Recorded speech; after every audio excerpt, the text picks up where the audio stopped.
Assalamualaikum warahmatullahi wabarakatuh. Waalaikumsalam warahmatullahi wabarakatuh.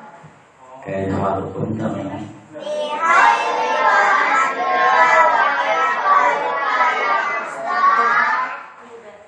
Alhamdulillah bikhair.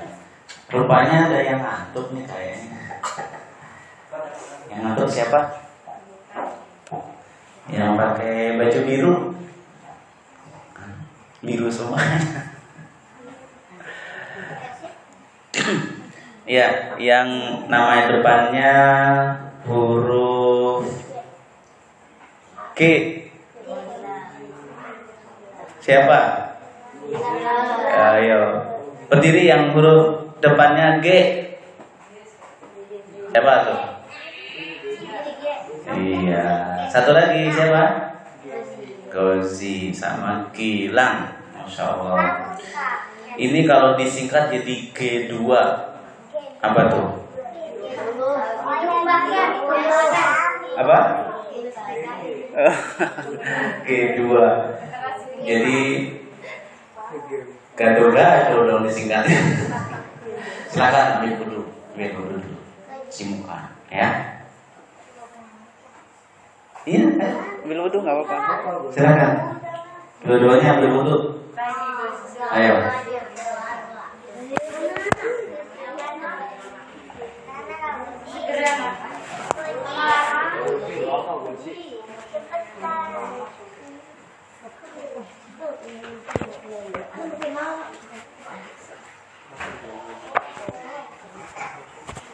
Baik, bismillahirrahmanirrahim.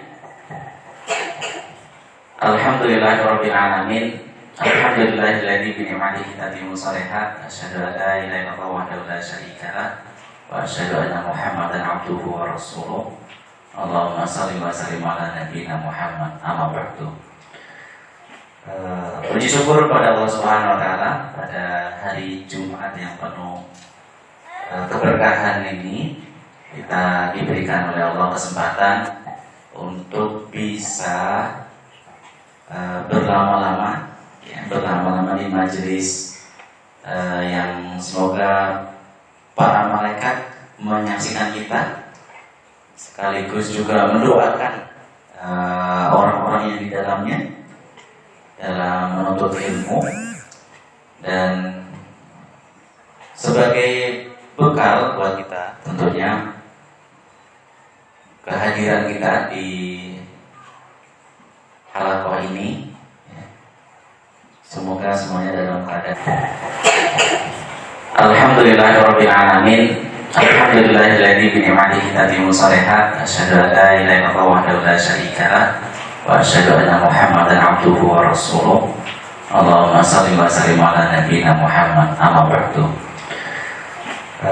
Puji syukur pada Allah Subhanahu wa taala pada hari Jumat yang penuh keberkahan ini kita diberikan oleh Allah kesempatan untuk bisa berlama-lama di majelis yang semoga para malaikat menyaksikan kita sekaligus juga mendoakan orang-orang yang di dalamnya dalam menuntut ilmu dan sebagai bekal buat kita tentunya kehadiran kita di halaqah ini. Semoga semuanya dalam keadaan semangat dalam berlelah-lelah untuk menuntut ilmu. Jadi yang namanya menuntut ilmu itu nggak ada yang namanya santai-santai atau ngantuk, ya. Tapi harus serius dan bersiap untuk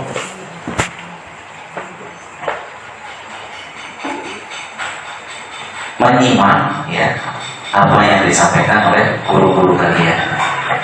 Salawat dan salam Semoga senantiasa tercurah kepada Nabi tercinta kita, Nabi Muhammad Sallallahu Alaihi Wasallam. kepada keluarganya dan para sahabatnya. Semoga kita bisa meneladani, menjalankan serta mengamalkan panduan ataupun sunnah-sunnah yang contohkan oleh Nabi tercinta kita.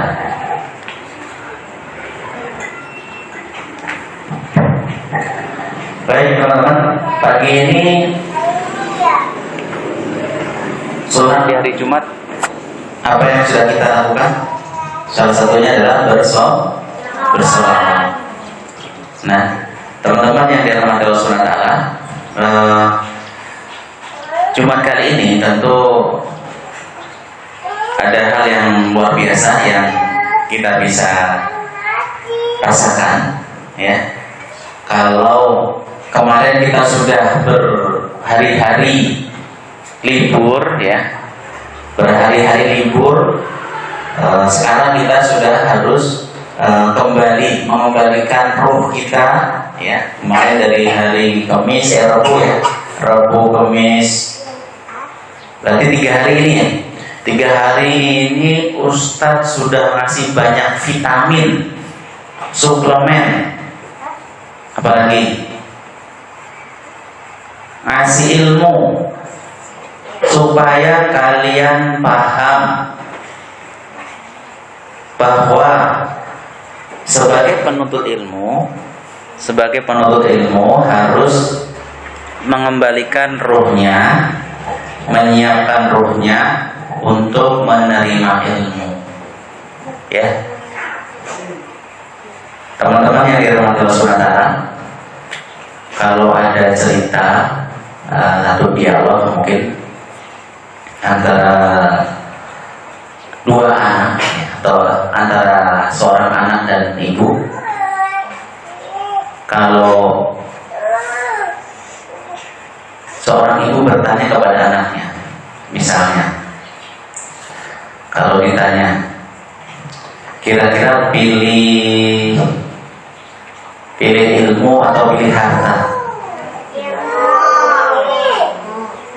Udah tahu jawabannya? Kenapa jawabannya seperti itu? Kalau pilih ilmu kenapa? Kalau pilih harta kenapa? Ayo, mikir. Siapa yang bisa jawab? Angkat tangan. Ya. Karena ilmu bermanfaat, ya. Terus ada lagi yang tepat jawabannya.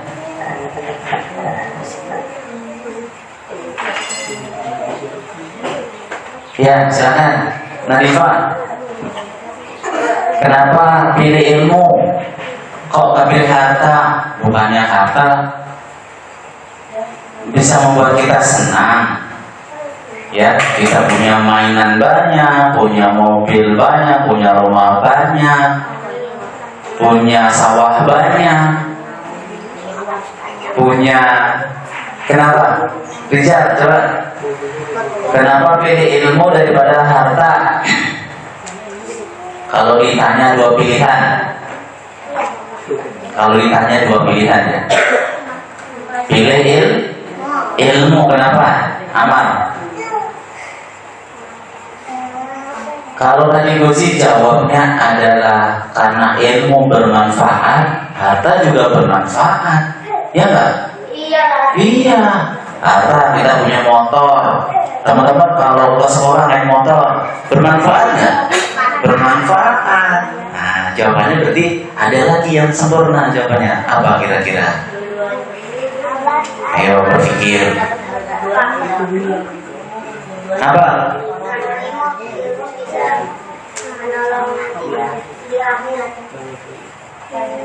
Jawaban Gilang hampir, karena ilmu bisa menolong kita di akhirat. Oh, hampir mendekati. Iya, betul. Di akhirat, harta bisa menolong di akhirat enggak? Bisa. Kalau kita berinfak juga nolong kita di akhirat. Nanti sedekah kita, infak kita, yang hari ini infak sedekah hari Jumat, atau yang berwakaf untuk sekolah kita, nanti pahalanya akan diberikan oleh Allah SWT pada hari akhirat. Nah, apalagi, ayo. Kan kita masih hidup di dunia, ya. Udah dari menolong. Kira-kira apa ya? Kalau pilih harta, kenapa? Kalau pilih ilmu, kenapa? Jawabannya tadi nggak ada yang salah, tapi kurang tepat. Ya, betul semua. Coba siapa yang tahu?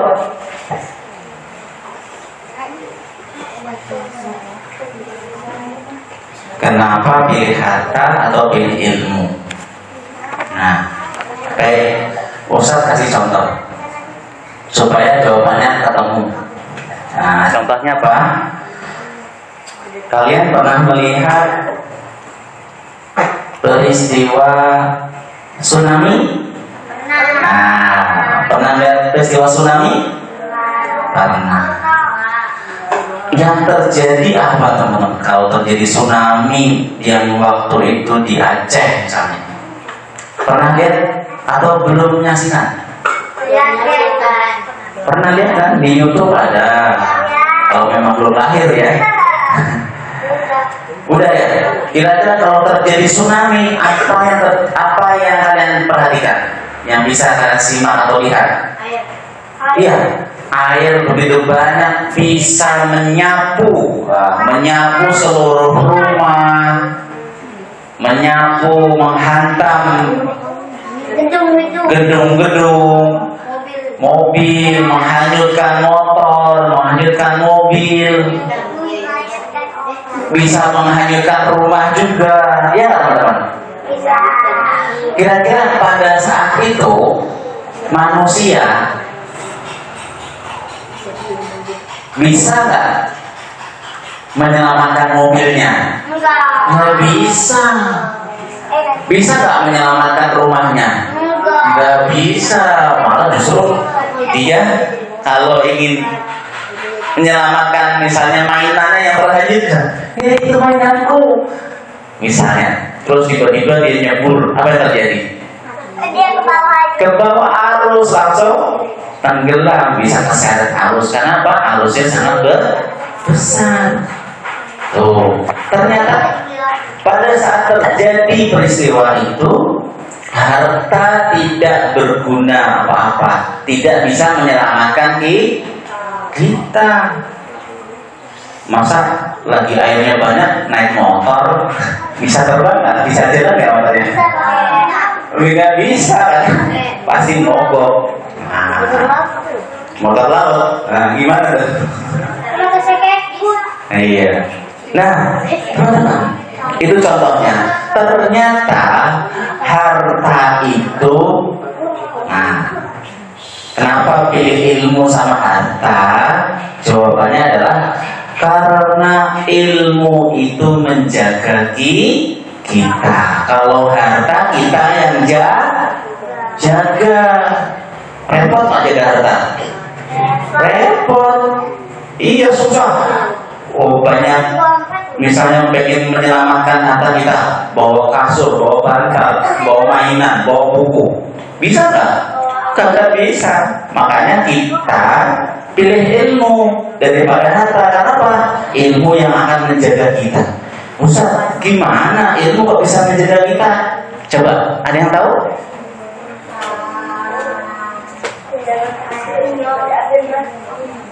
Iya, ilmu menjaga kita. Kenapa?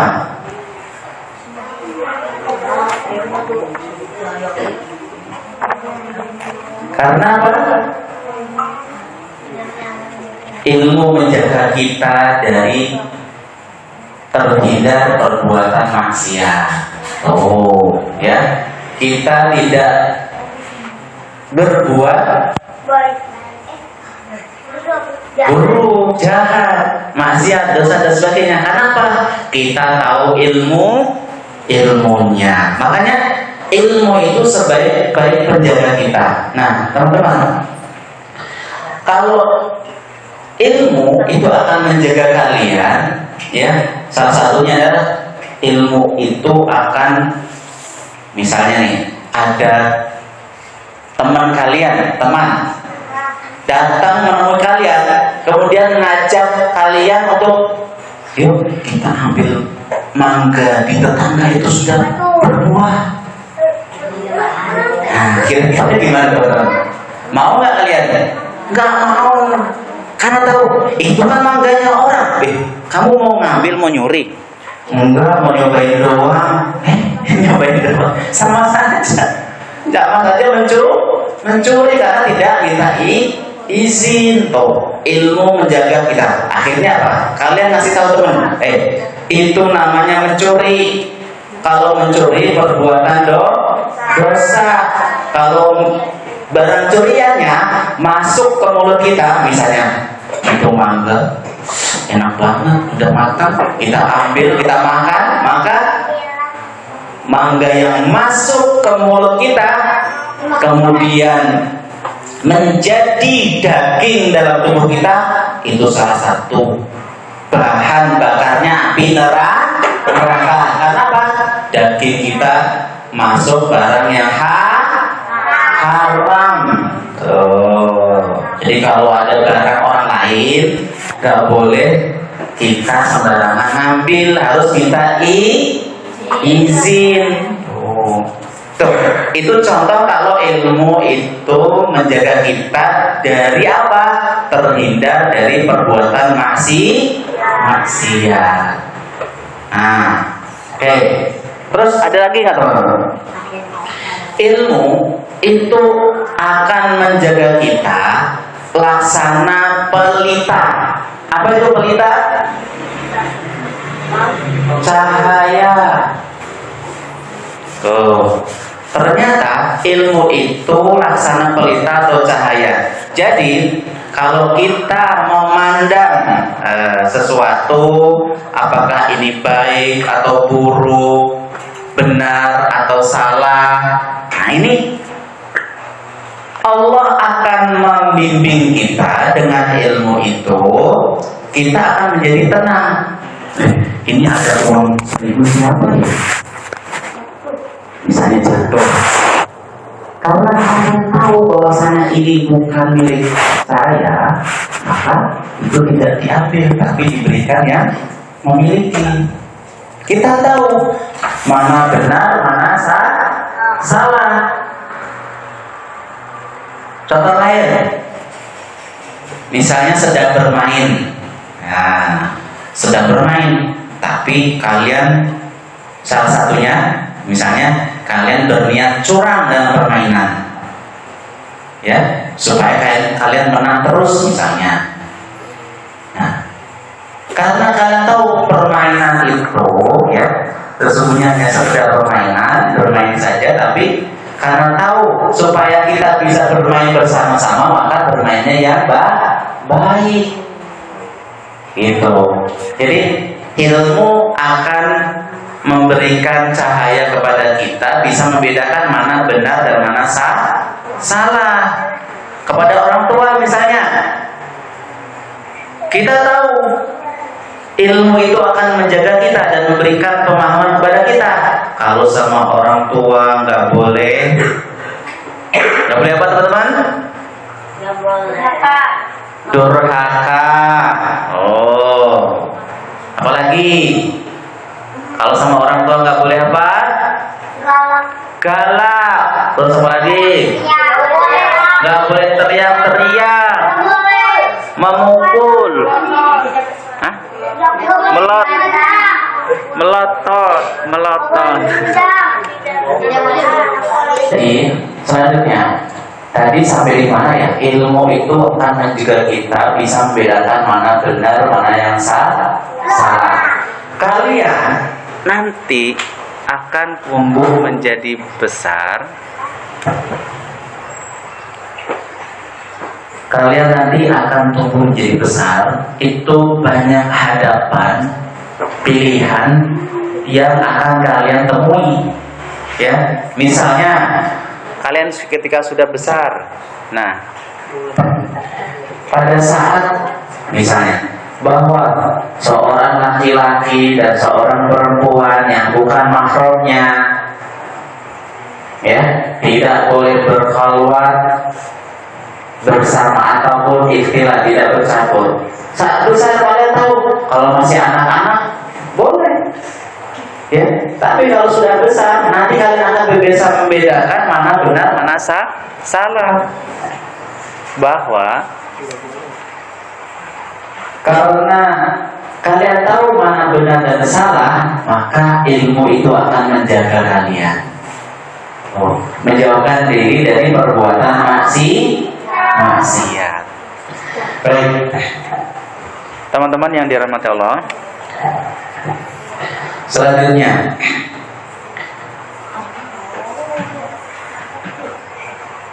untuk mengetahui bahwasanya kemuliaan para penuntut ilmu, ya, Masya Allah, pahalanya sangat besar. Bahwasanya ketika kalian sudah beristiqomah, bersungguh-sungguh untuk menuntut ilmu, maka pahala besar akan kalian dapatkan. Jadi capeknya kalian, ngantuknya kalian, sekarang ini duduknya kalian berlama-lama, ini sesungguhnya akan memuliakan kalian. Allah Subhanahu wa Ta'ala akan memberikan balasan kepada kalian. Karena apa? Allah akan membimbing kalian dengan ilmu itu, dan tentunya dengan ilmu itu kalian akan mudah, ya, menuju kepada surganya Allah. Karena berbeda dengan orang yang jahil atau orang yang bodoh. Al-ilmu itu adalah mengetahui sesuatu dengan pasti. Iya.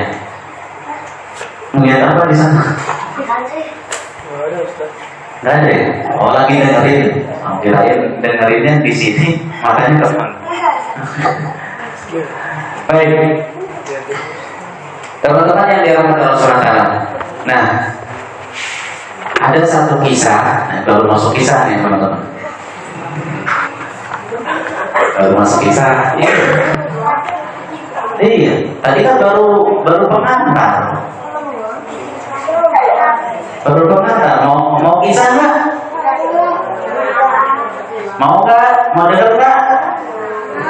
Enggak. Oh ya sudah, ditutup.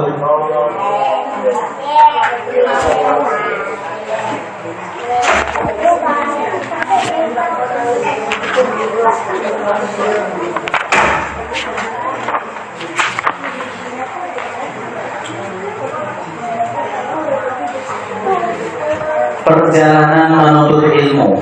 Nah, kita bisa tahu bahwasanya penuntut ilmu sejati itu, teman-teman, terdapat di dalam Al-Quran, dikisahkan di dalam Al-Quran, dan Allah Subhanahu wa Ta'ala memberikan contoh penuntut ilmu sejati. Nah, meskipun orang itu sudah memiliki banyak ilmu, bahkan beliau itu seorang nabi. Nah, kira-kira siapa itu? Nabi Musa, ya betul. Ya, itulah Nabi Musa itu tetap belajar, ya. Meskipun dia sebagai nabi, tapi ketika perintah Allah SWT diberitahukan ada seorang ahli ilmu, beliau langsung bersemangat, bergegas untuk menemui petunjuk dari Allah SWT. Nah, lalu dikisahkan dalam surah apa, teman-teman? Ada yang tahu? Di surah Al-Kahfi. Nah, kalau kita baca surah Al-Kahfi, ya, sunahnya baca surah Al-Kahfi hari apa? Hari Jumat. Nah, hari Jumat nanti kita baca, sekaligus kita bisa baca artinya. Kalian akan menemukan kisah Nabi Musa menuntut ilmu kepada siapa? Nabi Khidir di surah yang ke 60 sampai 82. Nah, itu kisahnya perjalanan Nabi Musa bertemu dengan Nabi Khidir untuk menuntut ilmu. Kisah Nabi Musa dan Nabi Khidir. Nah, tatkala Nabi Musa ditanya oleh kaumnya, siapakah yang paling berilmu atau paling pintar? Musa menjawab apa? Saya yang paling pintar. Ditanya bahwa Musa menjawab bahwa dirinya lah yang paling berilmu. Ternyata jawaban Nabi Musa ini didengar oleh Allah. Lalu Nabi Musa ditegur sama Allah. Ditegur sama Allah. Kemudian Allah menegur Nabi Musa dan Allah memberitahukan kepada Nabi Musa bahwa ada hamba Allah yang dikaruniai ilmu yang tidak diketahui oleh Nabi Musa.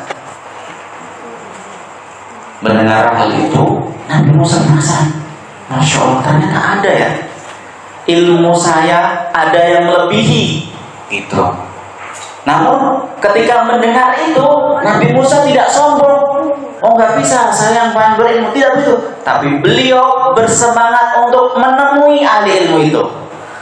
Ya, kalau dikasih tahu, dinasihatin sama orang berilmu itu jangan sombong. Nah, seperti itu. Kalau Allah yang ngasih tahu bahwa ada ahli ilmu yang tidak sama dengan Nabi Musa, ilmunya itu tidak diketahui oleh Nabi Musa, Nabi Musa itu tidak sombong. Lantas apa yang dilakukan? Hal ini kemudian memantik semangatnya Nabi Musa untuk bertemu dengan hamba Allah yang dikenal dengan nama siapa? Khidir. Oh. Nah, kisah inilah yang kita akan sampaikan, kita kaji. Mudah-mudahan waktunya cukup. Ya, teman-teman yang dirahmati Allah Subhanahu wa Ta'ala, kalau kita ingin tahu bahwasanya untuk menghindari dari fitnah ilmu, maka yang harus kita lakukan adalah apa?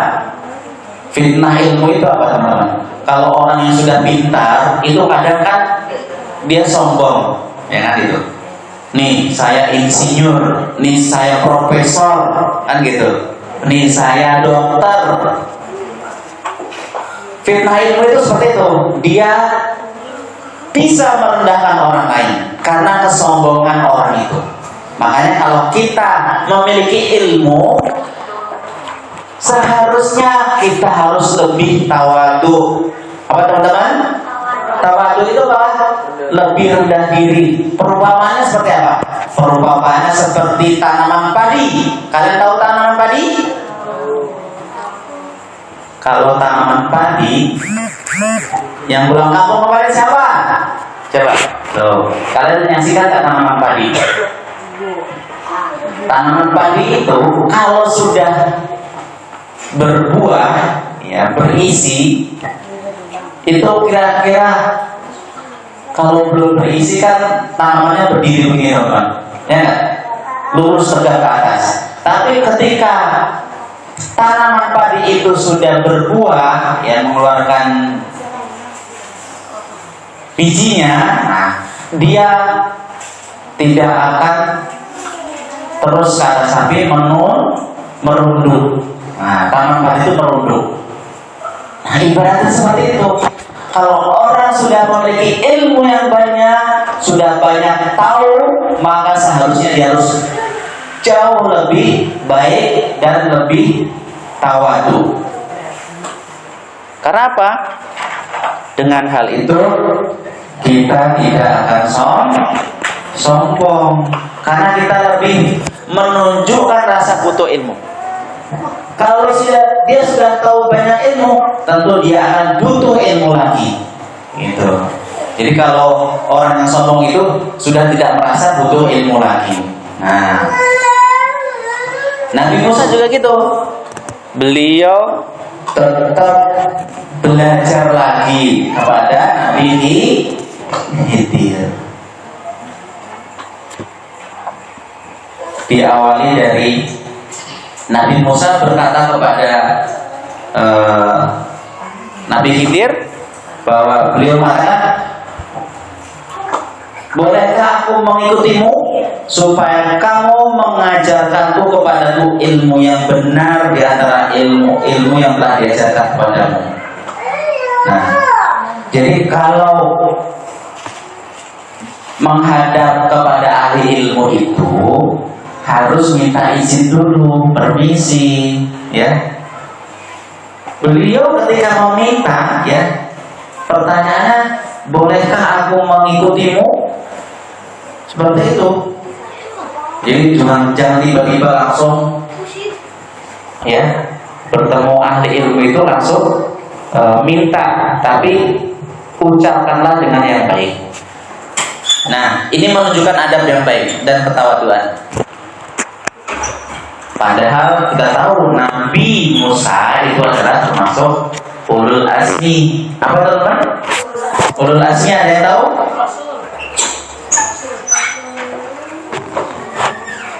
Rasul dan Nabi juga. Nah, makanya beliau lakukan hal itu dengan kesungguhan. Dan pada akhirnya dalam perjalanan beliau disampaikan, maka berjalanlah keduanya bersama-sama hingga tatkala mereka menaiki perahu, ya, lalu Khidir melubangi perahu itu, ya. Terus apa lagi? Apa yang disampaikan oleh Musa ketika melihat Nabi Khidir melubangi perahu? Nabi Khidir kemudian berkata, kalau kamu ingin mengikuti aku, maka sekali-kali kamu tidak akan sabar. Oh, tidak akan sabar bersama dengan aku. Itu pesannya. Jadi kalau menuntut ilmu itu syaratnya adalah sabar, sabar berlelah-lelah, menahan bosan, menahan ngantuk, menahan capek, melawan godaan. Ya, teman-teman. Nabi Musa aja diuji sama Allah. Beliau diuji dengan kesabarannya. Karena apa? Syaratnya kalau mau ikut Nabi Khidir, kamu harus sabar ya, wahai Nabi Musa. Jangan banyak nanya. Nah, katanya gitu. Peristiwanya pertama kali apa? Ketika melewati satu tempat, dia menaiki perahu. Setelah perahu itu selesai dinaiki, kemudian Nabi Khidir melubanginya. Loh, Nabi Musa heran, ini gimana sih? Perahu ini kan milik orang, kenapa perahu ini dilubangi? Tuh, satu. Akhirnya ditegur sama Nabi Khidir.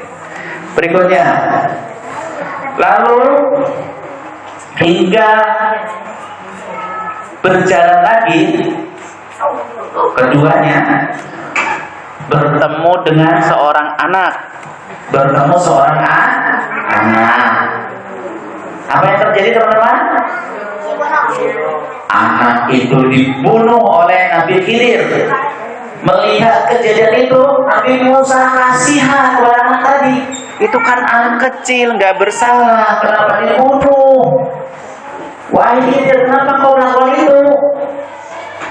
Kedua, lalu Nabi Khidir berkata lagi,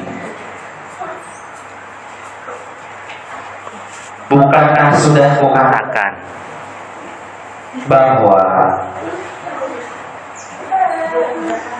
sesungguhnya kamu tidak akan dapat sabar bersamaku, kata Nabi Khidir.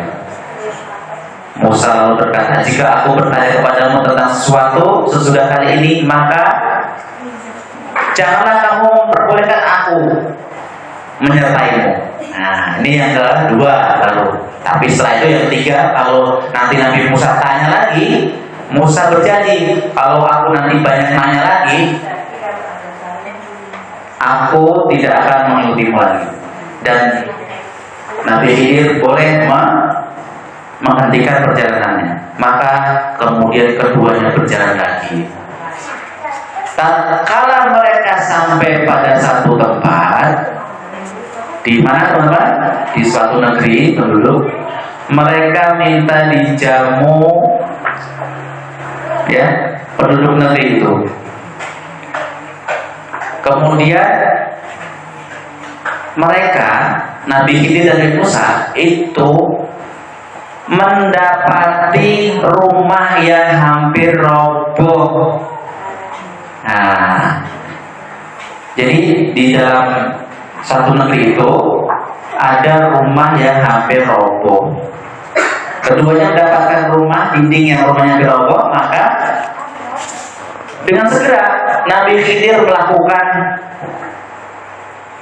memperbaiki rumah yang sudah roboh itu, mau roboh. Lalu Nabi Musa heran lagi, ini kenapa sih? Kan itu rumah sudah roboh, ngapain capek-capek dibenerin? Kata Nabi Musa dalam hati, teman. Lalu Nabi Musa akhirnya tidak tahan dengan apa? Keheranannya kepada Nabi Khidir. Maka Nabi Khidir pun menyampaikan kepada Nabi Musa.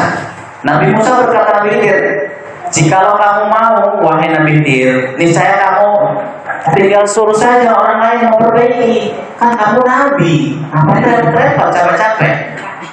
Gitu. Akhirnya Nabi Khidir pun berkata bahwa inilah perjalanan antara aku dengan kamu. Aku akan memberitahukan kepadamu tujuan perbuatan-perbuatan yang aku lakukan tadi bersamamu. Nah, kira-kira ada yang tahu teman-teman?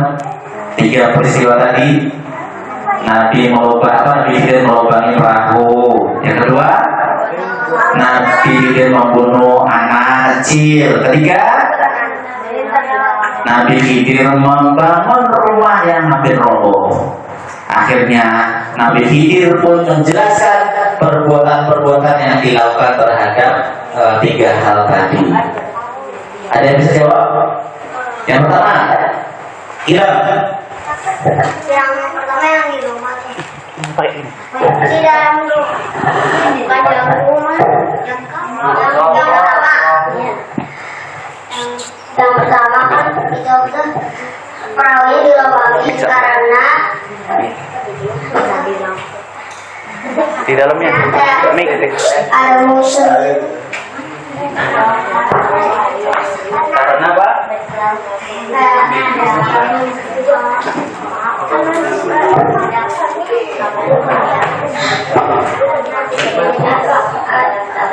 Silakan. Yang pertama tadi kenapa? Di kejauhan ada musuh. Nah, betul. Terus supaya apa? Supaya tidak diserang. Baik. Jawaban yang berikut. Ada yang lain jawabannya? Yang nomor satu. Yang nomor satu. Yang nomor 1 ada lagi menambahkan satu-satu. Silakan. Ayo. Ada pendapat lain? Peristiwa yang pertama. Yang lainnya berpikir. Ayo, coba. Kenapa Nabi Khidir melakukan melubangi perahu?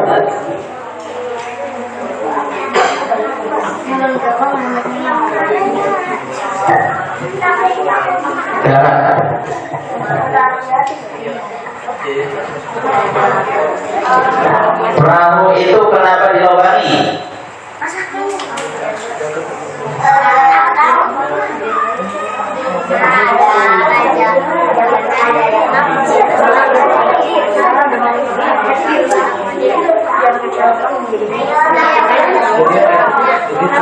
Supaya apa? Dilubangi oleh Nabi Khidir. Ganti yang lainnya. Ada, langsung jawab karena orang malu. Gak usah mikir, jawab aja. Ayo. Supaya kamarnya tidak diambil. Betul. Ada lagi yang ngapain? Karena supaya kapalnya tidak dirampas atau diambil. Siapa yang ambil? Seorang raja yang zalim. Nah, ada penguasa raja yang zalim. Oke. Yang kedua, peristiwa Nabi Khidir. Sekarang Afwan. Geser, mic-nya geser ke Afwan. Ada yang tahu kenapa Nabi Khidir membunuh anak kecil? Salah. Karena ntar kalau dia udah gede jadi anak durhaka. Masya Allah. Allahu Akbar. Ya. Nomor 2 jawabannya. Nabi Khidir menjelaskan bahwa adapun anak itu maka kedua orang tuanya adalah orang yang beriman, dan Nabi Khidir khawatir bahwa dia akan mendorong kedua orang tua itu berbuat kesesatan atau kekafiran karena menjadi anak yang durhaka, supaya Allah mengganti bagi mereka anak lain yang lebih baik seperti itu. Oke, yang ketiga, kenapa Nabi Khidir membangun rumah yang roboh? Ikhwan, kursi, ya. Oke, silakan. Karena di dalam rumah itu ada harta yatim. Nah, oke, ada lain jawabannya lagi? Silakan. Jawab. Sama. Kalau jawaban lain silakan. Kalau sama ya sudah nggak usah. Kenapa rumah yang roboh dibangun? Ada yang jawabannya beda? Karena di dalamnya ada anak yatim. Di dalamnya ada anak yatim. Bukan. Di dalam bukan ada anak yatim, tapi ada harta yang tersimpan, pemiliknya adalah seorang anak yatim. Dan baik, sini mic-nya. Alhamdulillah. Baik teman-teman. Jadi pelajarannya, kenapa Nabi Khidir melakukan itu semua? Sesungguhnya perbuatan yang dilakukan oleh Nabi Khidir itu dilakukan atas perintah Allah Subhanahu wa Ta'ala. Jadi Nabi Khidir itu nggak jalan sendiri gitu. Karena Nabi Khidir punya ilmunya dari mana? Dari Allah. Maka dia melakukan perbuatan itu atas bimbingan Allah. Jadi kalau orang berilmu, ilmunya dari Allah, pasti Allah akan membimbing orang itu. Makanya dia akan bisa melakukan apapun, bisa membedakan mana yang baik, mana yang salah, mana buruk ya, mana yang baik dan buruk, mana yang benar, mana yang salah. Itu teman-teman. Jadi Nabi Khidir bunuh anak kecil, Nabi Khidir mau rumah itu karena perintah Allah. Dan ternyata dijelaskan oleh Nabi Khidir kepada Nabi Musa, inilah ilmu yang tidak diketahui oleh Nabi Musa. Assalamualaikum warahmatullahi wabarakatuh.